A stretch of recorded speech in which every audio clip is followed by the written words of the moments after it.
This guide is designed to get you editing with DaVinci Resolve as soon as possible. This might just be the leanest DaVinci Resolve tutorial in the world. Start by downloading the latest version of DaVinci Resolve. Open the description of this video and follow the link to the DaVinci Resolve website. The free version is pretty powerful and it offers the majority of the features of the paid version. Open DaVinci Resolve and click on that New Project button, and then name your project. Click Create. DaVinci Resolve is divided into different workspaces, and they're kind of arranged in the rough form of a post-production workflow. So we can go from left to right as we work through our project. And we have Media, Cut, Edit, Fusion, Color, Fairlight, and then Deliver. So Media is for importing your videos.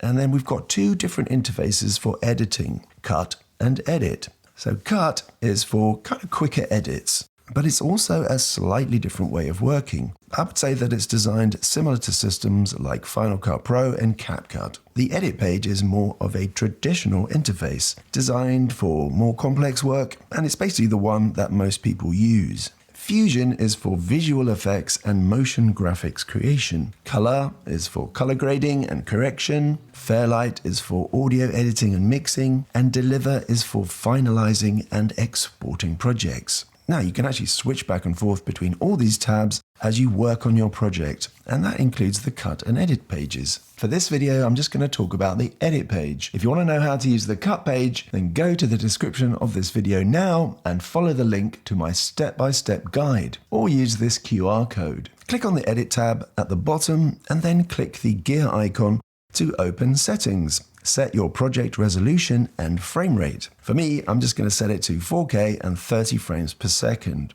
and then click Save. On the left, you should now see a box which says No Clips in Media Pool. And if you don't see that, then click the Media Pool button on the top left. Make sure all your video and other media are placed in a folder on your hard drive. Drag and drop that folder onto the Media Pool box. Now you might get a pop-up asking if you want to change the project settings that you just already set. But if you're sure that you set the right project settings, click Don't Change. All the media in the folder now appears in the Media Pool, and you can add or remove media from the Media Pool at any time. To get a bigger preview window, click the Single Viewer Mode button top right. Move your mouse over the thumbnail of a video file. Move left and right to preview the clip in the preview window. Double-click on a clip to select and open it in the preview window. Click and drag on the slider below the window to scrub through the clip. Drag a video clip onto the timeline below the preview window.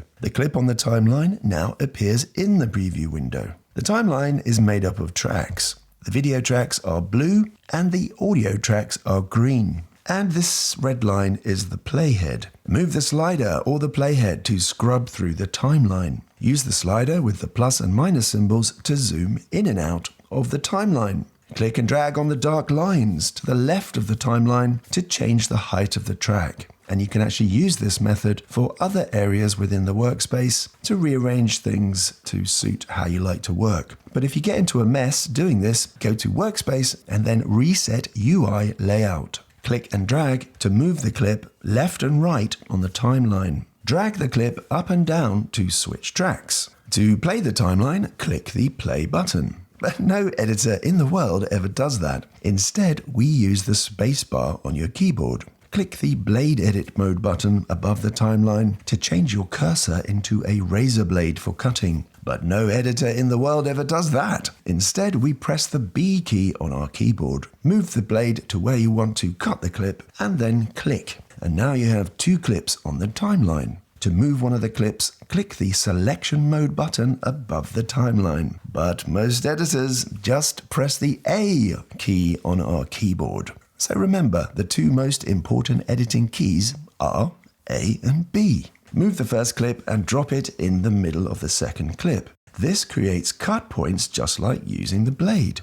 Select a clip and press the Delete key to delete it. And you can use the Command plus Z keys to undo any unwanted changes that you made. By default, the timeline links the audio and video tracks of a clip. And this means that when you select a clip on the timeline, you select both video and audio tracks.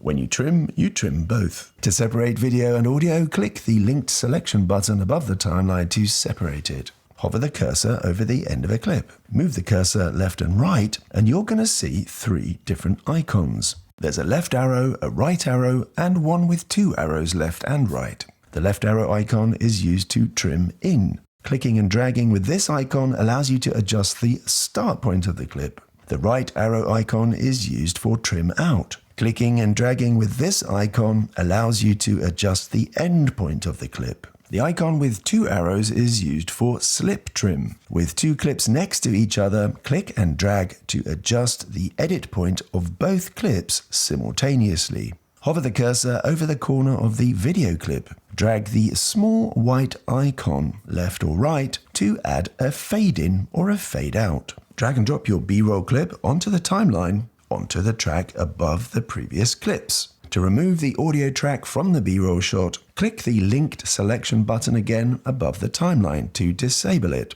Select the B-roll audio track and then just press delete. Press the spacebar to watch the video and you can see it cut to the B-roll clip on the second track. Find a music track on your computer and then drag it onto the timeline. The music file is automatically added to the media pool window as well, and any media files can be dropped directly onto the timeline just like that. Move the music clip to where you want it on the timeline. All audio files display the waveform in light green, and you can use that to get a rough idea of the audio loudness.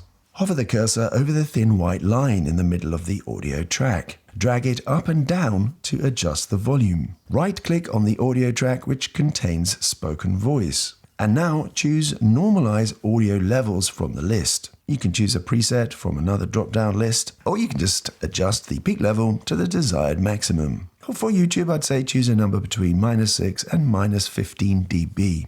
And now adjust the music audio level so that it sits comfortably under the spoken voice level. Hover the cursor over the corner of the audio clip. Drag the small white icon left or right to add a fade in or a fade out. Click the mixer button at the top to open the audio level mixer. You can now use these track faders to adjust your audio track levels. Click the 3 dots and you can switch to a meter. Play the timeline and use this meter to make sure that your master audio levels are good. If your voice audio isn't compressed already, you will want to level out the audio to make it sound more polished and more professional. Click on the clip with the spoken voice. Click on the Inspector button, select the Audio tab and enable Dialogue Leveler. But if you find that you don't get the best result, switch to the Fairlight page. In the Voice Audio channel, click the plus button next to the effect. Locate Limiter or Soft Clipper and then add that to the channel. Each effect has settings that you can play with to adjust the amount of compression on the voice. To add text to your timeline, click on the Effects button at the top of the interface to open the Effects window on the left. Find the title's heading and then click on it to open the title's selector. Hover your cursor over each title and then move left to right to preview it.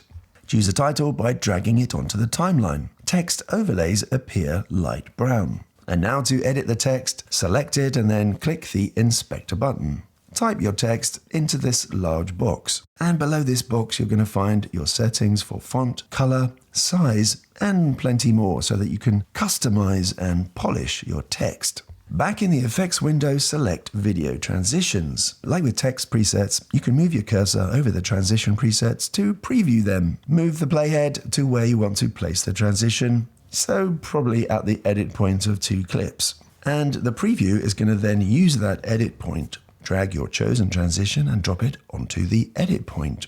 Place it either at the end of the first clip, on the join of both clips, or at the start of the second clip. Drag the end of the transition to adjust the duration. To delete a transition, just select it and then press the delete key. Now for beginners, you probably don't need to use the Fusion page, so I'm going to skip ahead to the color page. The primary color wheels and vector scope are pretty essential tools for color correction. The vector scope helps visualize your color balance. Click the color wheels button to make sure that you can see them. Then click the scopes button on the right and then use the drop-down menu to choose vector scope. To correct an incorrect white balance, click the auto balance button. And this button automatically corrects the overall color balance as well as the contrast of a video or an image. If you just want to correct the white balance only, click the color picker and then click on a part of the image that should be white. To adjust white balance manually, you can click and drag to adjust the temperature and the tint settings. You can adjust contrast the same way. Pivot is a setting which changes the way the contrast adjustment works. So it's a bit complicated for this tutorial, but put quickly, this setting determines how the dark and bright parts of an image are stretched or narrowed when contrast is applied. Now, the mid-detail setting is used to basically adjust sharpness. And this adjusts the contrast and definition in the midtones of an image, specifically targeting areas with high edge detail. The color boost setting is kind of similar to the vibrancy setting that you're going to see in common color correction software. So it's not exactly like saturation, because saturation increases color intensity uniformly across the image, whereas color boost targets desaturated areas more aggressively. So here we can adjust the shadows, the highlights, and the saturation. And these are all basic color adjustment settings that you're probably going to be familiar with. The color wheels can be adjusted in various ways. So let's just quickly go through what each one does. Increasing the lift brightens the shadows, while decreasing it darkens them. This is useful for enhancing or reducing detail in the dark areas without affecting the highlights. Increasing gamma brightens the midtones. Decreasing gamma darkens the midtones. Increasing gain brightens the highlights, while decreasing it, yes, you guessed it, darkens them. And this is useful for controlling the brightness of bright areas without affecting the shadows. Offset is useful for making broad adjustments to the image's overall brightness, but it can lead to clipping in shadows or highlights if you don't use it carefully. So I'd say with all of these controls, you do have to be careful what you do, don't go crazy with them. Just little subtle adjustments until you get more confident and know what you're doing. So you can adjust each of these using an overall control, or you can adjust the setting for a specific color. So for example, you can reduce the amount of red in the shadows like this. If you get into a mess and you want to reset, right-click the node and choose Reset Node Grade.